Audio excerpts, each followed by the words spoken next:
Hello बच्चों, बेटा इस वीडियो में हम सीखेंगे किसी चालक परत के कारण विद्युत क्षेत्र की तीव्रता का मान ज्ञात करना। ठीक है, देखिए मान लेते हैं कि अपने पास ये एक आवेशित परत है, यानी परत का मतलब प्लेट, सतह, चादर, सरफेस, कुछ भी कह लीजिए, जिसको हमने क्या आवेश दिया है, स्मॉल क्यू आवेश दिया है, जो इसके संपूर्ण पृष्ठ पर यानी संपूर्ण क्षेत्रफल में एक समान रूप से वितरित हो गया है। ठीक है ना, कैसे वितरित हो गया है, एक समान रूप से। और इसकी सरफेस चार्ज डेंसिटी यानी क्षेत्रफल आवेश घनत्व, उसका मान कितना है, सिग्मा। ठीक है ना, क्या है, सिग्मा। सिग्मा क्या होता है कि एकांक क्षेत्रफल पर आवेश की मात्रा, एकांक क्षेत्रफल पर आवेश की मात्रा, उसको हम क्या बोल रहे हैं, सिग्मा। ठीक है, देखिए ये जो परत है, ठीक है ना, ये जो आवेशित परत है ये अनंत विस्तार की है। ठीक है ना, हमें इस परत से स्मॉल r दूरी पर स्थित किसी बिंदु P पर विद्युत क्षेत्र की तीव्रता का मान ज्ञात करना है। तो बेटा हमने लास्ट वीडियो में क्या किया था, अनंत लंबाई के चालक तार के कारण विद्युत क्षेत्र की तीव्रता का मान ज्ञात किया था। ठीक है, आपको अगर वो देखना हो तो मैं ऊपर आई बटन में उस वीडियो का लिंक शेयर कर दूंगा, आप वो भी देख सकते हैं। हमने उस टॉपिक में भी सबसे पहले क्या किया था, हमने सबसे पहले विद्युत क्षेत्र की तीव्रता की दिशा ज्ञात की थी, और वही काम हम यहां करेंगे। यहां पर भी विद्युत क्षेत्र की तीव्रता की दिशा ज्ञात करेंगे। मान लेते हैं कि प्लेट के किसी बिंदु O से बिंदु P की दूरी स्मॉल r है। अब इस बिंदु O से समान दूरियों पर, कितनी दूरियों पर, समान दूरी पर, मान लेते हैं वो दूरी x है। हम क्या मानते हैं, एक क्षेत्रफल अल्पांश मानते हैं ds, और यहां पर भी क्षेत्रफल अल्पांश मानते हैं ds। और इन क्षेत्रफल अल्पांशों की बिंदु P से जो दूरियां हैं वो कैसी हैं बेटा, एक समान है। क्यों, क्योंकि ये दोनों क्षेत्रफल अल्पांश बिंदु O से समान दूरी पर हैं, इसलिए बिंदु P से भी क्या होंगे, समान दूरी पर होंगे। चूंकि क्षेत्रफल अल्पांश है, क्षेत्रफल अल्पांश है यानी दोनों अल्पांशों का साइज क्या है, इक्वल है, और इस पूरी प्लेट पर आवेश एक समान रूप से फैला हुआ है, इसलिए समान क्षेत्रफल अल्पांशों पर आवेश का मान भी क्या होगा, समान। दोबारा सुन लीजिए, क्योंकि पूरी प्लेट पर आवेश एक समान रूप से फैला हुआ है, इसलिए समान क्षेत्रफल पर आवेश का मान भी क्या होगा, समान होगा। और ये आवेश, जितना भी आवेश है, दोनों कैसा है, समान है, और बिंदु P से समान दूरी पर है। तो इन दोनों के कारण बिंदु P पर विद्युत क्षेत्र का जो परिमाण होगा वो क्या होगा, समान। और उनकी दिशा कैसे होगी वो देख लीजिए। मान लेते हैं कि यह बिंदु है M और यह बिंदु है N। ठीक है, तो इस बिंदु M पर जो क्षेत्रफल अल्पांश है, इसके कारण तीव्रता की दिशा क्या होगी, इधर, किस दिशा में, MP के अनुदिश। और इस N बिंदु पर जो क्षेत्रफल अल्पांश है, इसके कारण बिंदु P पर तीव्रता की दिशा क्या होगी, DE, जो कि क्या है, NP की दिशा में है। ये वाली क्या है, MP के डायरेक्शन में, और ये क्या है, NP डायरेक्शन में। भाई अगर ये एंगल थीटा है और ये एंगल भी थीटा है, ठीक है ना, ये दोनों एंगल इक्वल क्यों है, क्योंकि ये दोनों डिस्टेंस क्या है, सेम है। ठीक है, अब अगर हम यहाँ इसी लाइन को आगे बढ़ाएं और ये एक लाइन ड्रॉ करें, तो ये एंगल भी क्या होंगे, थीटा ही होंगे।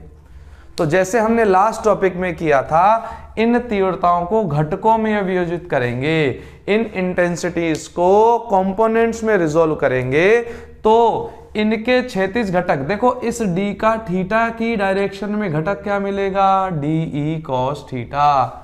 ये कौन सा घटक है, क्षैतिज घटक है, हॉरिजॉन्टल कंपोनेंट है। ऐसे ही DE का भी इस थीटा की डायरेक्शन में कंपोनेंट क्या मिलेगा, DE cos थीटा। इस DE का इस क्षैतिज तल के लंबवत जो घटक मिलेगा, ऊर्ध्वाधर घटक मिलेगा, वो क्या मिलेगा, डी साइन थीटा। और इसका जो ऊर्ध्वाधर घटक मिलेगा वो क्या मिलेगा, यहां मिलेगा डी साइन थीटा।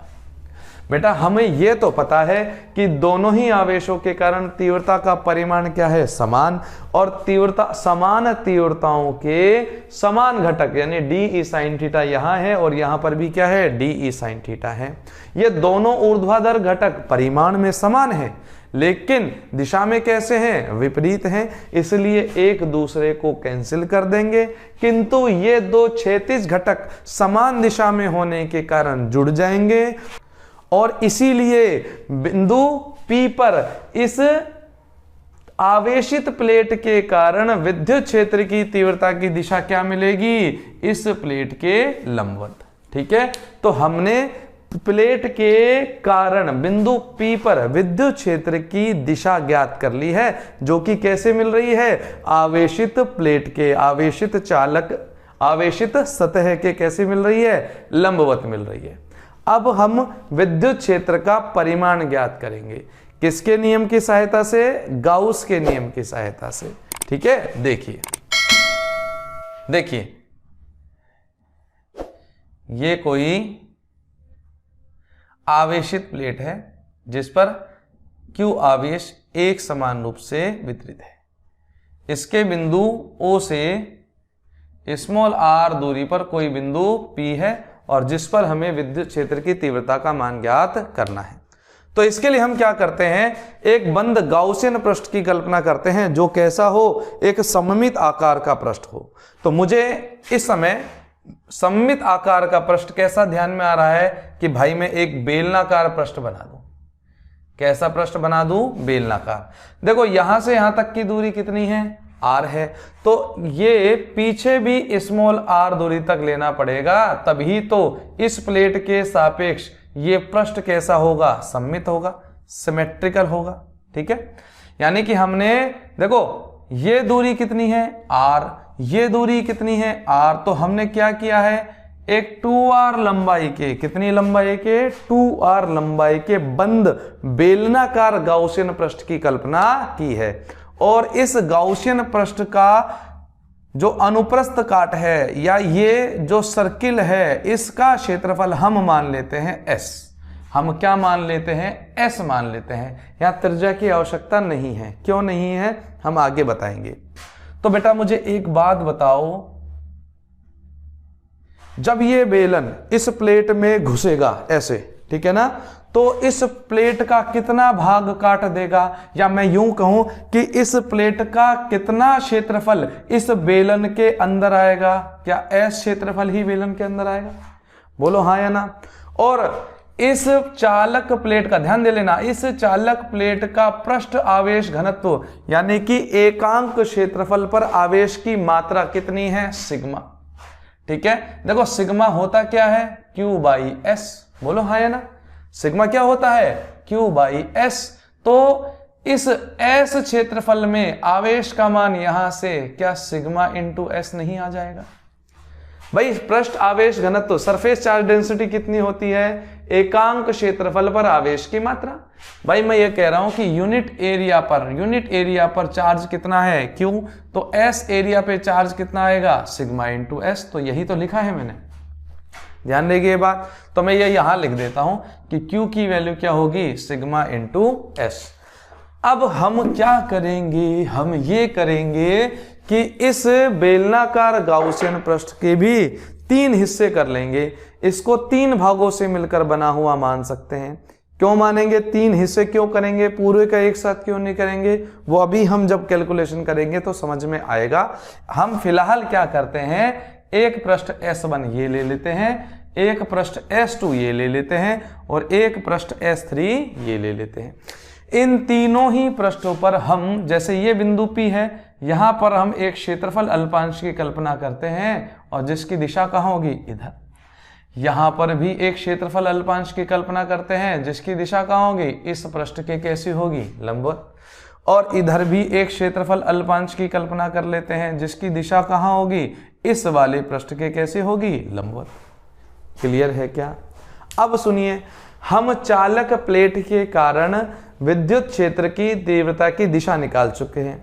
इस आवेशित प्लेट के कारण विद्युत क्षेत्र की तीव्रता की दिशा क्या आई थी? इस आवेशित प्लेट से दूर की तरफ आई थी, यानी इस दिशा में आई थी, यानी इस दिशा में आई थी। और इधर चालक प्लेट से दूर वाली दिशा क्या होगी? यही तो होगी भाई। इस प्लेट के अगर मैं इधर देखूंगा तो दूर कैसे जाऊंगा? इस दिशा में जाऊंगा तो ही तो दूर जाएंगे। क्लियर है? तो यहां देखिए,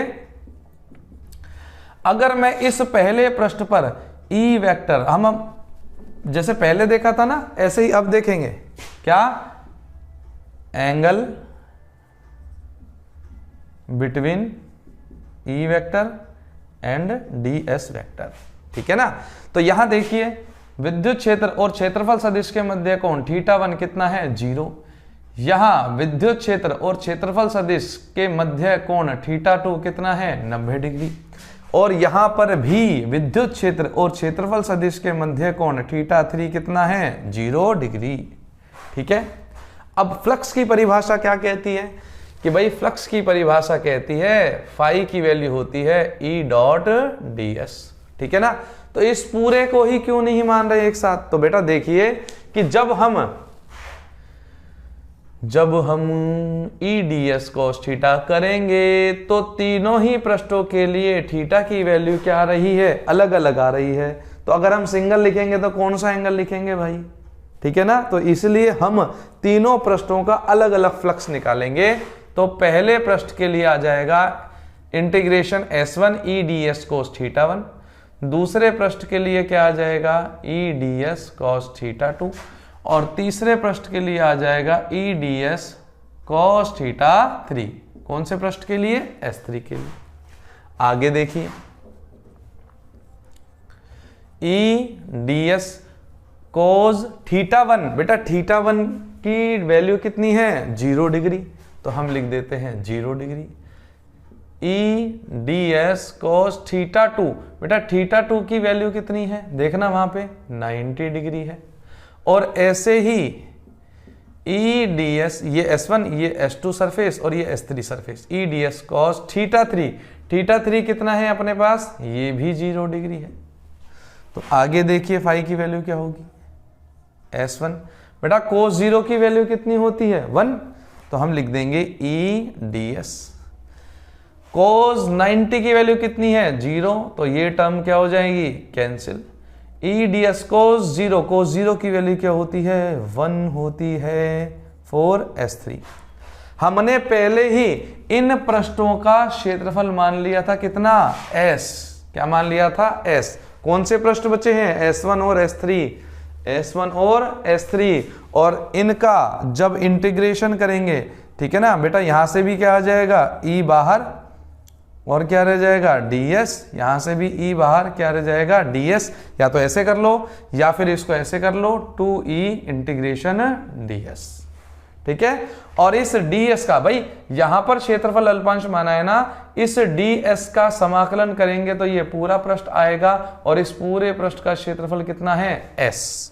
तो हम फाई की वैल्यू लिख देंगे 2E ds का इंटीग्रेशन किया तो क्या आ गया? s। क्या इतनी बात समझ में आ गई है? आगे चलें क्या? अगर कोई डाउट हो तो कमेंट में लिख दीजिएगा, मैं कमेंट में आंसर करूंगा, आपके डाउट दूर करने की कोशिश करूंगा। आगे देखिए बेटा, गाउस महाशय कह के गए हैं कि फ्लक्स की वैल्यू तो भाई Q अपॉन एप्सिलॉन नोड होती है, यानी summation Q upon epsilon node. ठीक है। और इस वाले केस में समीशन Q की वैल्यू है सिग्मा इंटू एस। कितनी है? Sigma into S. तो हम ये वैल्यू रख देते हैं, sigma S upon epsilon node. अब इस इक्वेशन को देखो और इस इक्वेशन को देखो, क्या दोनों ही फ्लक्स की वैल्यू नहीं बता रही हैं? अगर दोनों ही फ्लक्स की वैल्यू बता रही हैं तो दोनों को कंपेयर कर देते हैं। इन दोनों इक्वेशन से क्या मैं ऐसे लिख सकता हूं? 2es is equal to sigma S upon epsilon naught. तो क्या s से s कैंसिल हो जाएगा? और s से s कैंसिल हो जाएगा तो e की वैल्यू क्या आएगी? देखिए, सिग्मा अपॉन 2 एप्सिलॉन नोड। क्या इस फॉर्मूले में आर आ रहा है क्या कहीं? यानी मैं ये कह रहा हूं कि इस आवेशित प्लेट के कारण जो विद्युत क्षेत्र की तीव्रता आई है सिग्मा अपॉन 2 एप्सिलॉन नॉट, उसमें आर की वैल्यू आ रही है क्या? नहीं आ रही। आर नहीं आ रहा फॉर्मूले में, दैट मीन्स इलेक्ट्रिक फील्ड जो है वो आर पर डिपेंड नहीं कर रहा है, यानी कि विद्युत क्षेत्र का मान प्लेट से दूरी पर निर्भर नहीं कर रहा है। ये प्लेट के दोनों ओर एक समान विद्युत क्षेत्र उत्पन्न करेगी, यानी कि प्लेट से दूर जाने पर या पास आने पर विद्युत क्षेत्र का परिमाण परिवर्तित नहीं होगा। अगर एग्जाम में पूछ ले कि कौन सी युक्ति एक समान चुंबकीय एक समान विद्युत क्षेत्र उत्पन्न करती है, तो आप लिखेंगे आवेशित प्लेट। क्लियर है? अब इस फॉर्मूले को थोड़ा सा मॉडिफाई करके और भी लिख सकते हैं। कैसे लिख सकते हैं?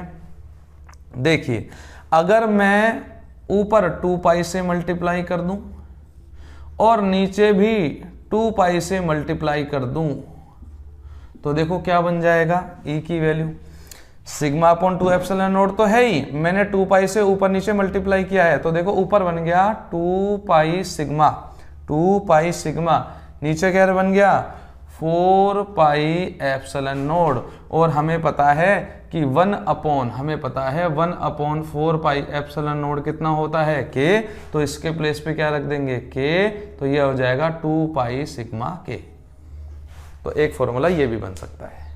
ठीक है, तो इस प्रकार हमने गाउस के नियम की सहायता से किसी आवेशित पतली प्लेट के कारण, पतली चादर के कारण, है ना, ये एक ही लेयर है, सिंगल लेयर है, ऐसा मत सोचना कि इसके पीछे आवेश है कि नहीं है, क्या है, ये एक ही लेयर, सिंगल लेयर है। ठीक है ना, तो हमने एक पतली आवेशित प्लेट के कारण इससे स्मॉल आर दूरी पर विद्युत क्षेत्र का मान ज्ञात किया है, जो कि दूरी पर निर्भर नहीं कर रहा है, यानी कि प्लेट कैसा विद्युत क्षेत्र उत्पन्न कर रही है, एक समान विद्युत क्षेत्र उत्पन्न कर रही है। क्लियर है? ठीक है, तो आज की वीडियो में इतना ही। अगर कंटेंट समझ में आ रहा है, ठीक है ना, टॉपिक समझ में आया हो, तो कमेंट करके मुझे थोड़ा सा अपनी राय बता दीजिए। कोई प्रॉब्लम हो, टॉपिक में कोई डाउट हो, तो वो भी आप कमेंट में लिख सकते हैं। आप वीडियो को लाइक करें, शेयर करें, चैनल सब्सक्राइब करके जाएं। मैं मिलता हूं नेक्स्ट वीडियो में किसी नए टॉपिक के साथ। तब तक के लिए नमस्कार, धन्यवाद।